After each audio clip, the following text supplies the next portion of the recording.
Hey Canucks fans, as you know, Bo Horvat is making his much anticipated return tonight to Rogers Arena in a visiting team's jersey. Of course, he's with the New York Islanders now. And originally, if you've been following my channel, I wasn't going to make a video about this because I didn't think it was a big enough deal, to be honest with you. I even hinted at getting sick of all the attention that's being given to the story on social media. But then I thought, there's a reason why there's being so much attention being paid to it. And maybe now I'm feeding the machine and I'm contributing to it. But I did want to talk about it just for a few minutes and just a couple of angles. The main thing here is I'm not going to tell you whether or not you should cheer or boo Horvat tonight, whether you're in the arena or you're yelling and screaming at your TV somewhere. However, I do want to know what you guys think, what you are going to do if you're at the game, or what you are going to do while you're watching the game from home or from somewhere else. And my goal here, my whole MO isn't to tell you how you should feel. I want to know though how you feel because I think it's a really fascinating topic the more that I think about it. And I'm also going to give you my opinion on the subject as well. Now, we all know the story about Horvat was here for 9 years, was a captain for 4 or 5 of those years. And then when it became very clear that the Canucks were going to have some salary cap problems, since when did they not have salary cap problems? It was going to be either one of JT Miller or Bo Horvat that they could keep. And to many people's surprise, they ended up deciding to keep JT Miller, signing him to that 7-year, $56 million contract extension.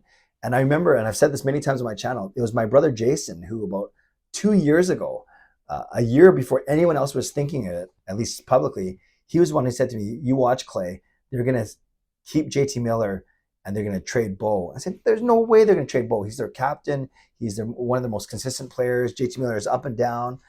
But Jason said, no, you watch. And sure enough, he was proven right. Now, hindsight's always 2020. We can say that JT Miller maybe is actually the better player than Bo right now. Maybe he's the more valuable, the more complete player. Maybe the Canucks would not be 11-3-1 if it was Horvat instead of Miller on this team. There's so many woulda, coulda, shoulda.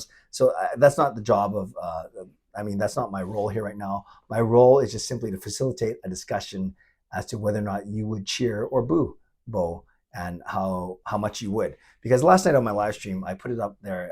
It was a members live stream, but these are people that I trust and I like their opinion. And I said, whether you're at the game or watching from home, are you going to cheer Bo a lot, cheer Bo a little bit, boo Bo a little bit, or boo Bo a lot?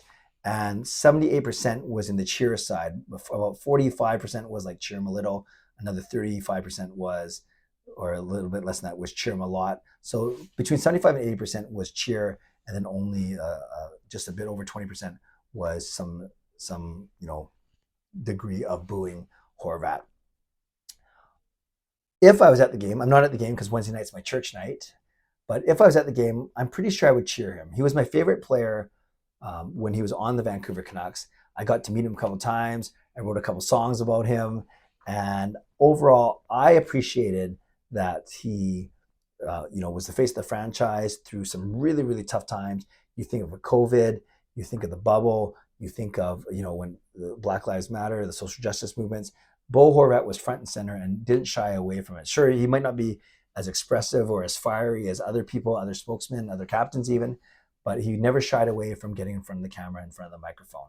His play was steady, if not remarkable. It was consistent. He was never amazing, although he started to become more of a goal scorer near the end of his tenure here. But overall, he's pretty consistent, and he was steady. He was steady. You knew what you were going to get with Bo Horvat. I think there's some people that say, well, he was the captain during the time where the Canucks were so bad.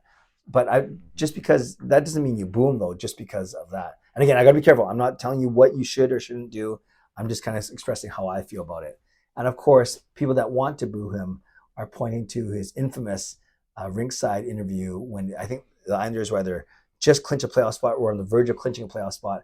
And he was asked by an Islanders reporter on the bench right after a big win, you're going to the playoffs, how does it feel? And he said, it's better than Vancouver. I'll tell you that for free. And I've talked about this before. I'll tell you that for free. Bo Horvat did not make that saying up. It's a kind of like an older saying, an older adage. So I'll tell you that for free. I know none of us use it to this day, but now it's kind of being resurrected because of Bo. But more importantly, As I've said before, he was excited. He was trying to win the Islanders fans over, in my opinion. He was excited that he was going to go to the playoffs after some crazy years here in Vancouver, and he's doubled down on those comments. Not about that New York's better than Vancouver. And double down is the wrong term. He's since then explained his comments, even as recently as yesterday and today, and then in an interview yesterday, and then in talking to media today. When you put yourself in Bo Horvat's shoes, he probably felt betrayed by management. He was told that he was going to be a part of the future, at least under the old management for sure. And then new management comes in, and then I'm sure he started to feel like, well, this is kind of turning a little bit, and maybe they're not as sold on me as they said they were going to be, or as previous management was. And then the writing was on the wall as he entered that last season without a new contract, and so on and so forth. And then you could see, I guess, probably more love, more attention put on to JT Miller, and so on and so forth. So in all the interviews I've seen with Bo, even the recent ones, he says he loves the city, he loved his teammates, he loved the fans. So he loved everything about the city and the team and the fans and his teammates. One thing he did not love, was very clear, was management. And whether that's new management, old management, a combination of both. But in essence, he got the tail end of Jim Benning's tenure, or all of Jim Benning's tenure, basically. And then he got the first part of Jim Rutherford's tenure. And he wasn't a big key player.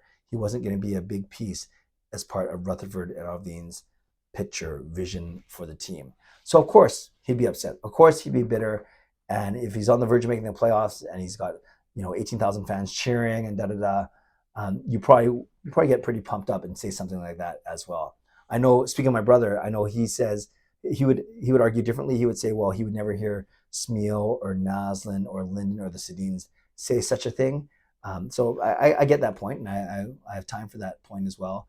But for me, that's still not enough to boo Bo Horvat if I was at the game tonight. So my question to you, Canucks fans, very simple, is no matter where you're watching, either at home or live, are you going to cheer Bo Horvat, or are you going to boo Bo Horvat?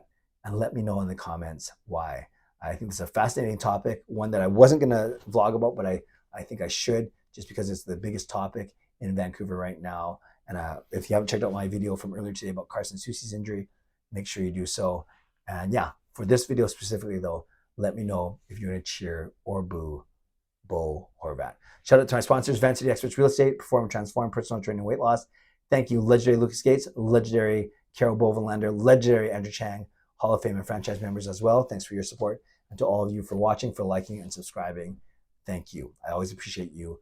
I never take you for granted. Stay safe, stay healthy, take care of yourselves and take care of each other. And join me tonight at 11 p.m. for my post-game live stream. God bless, and go Canucks go.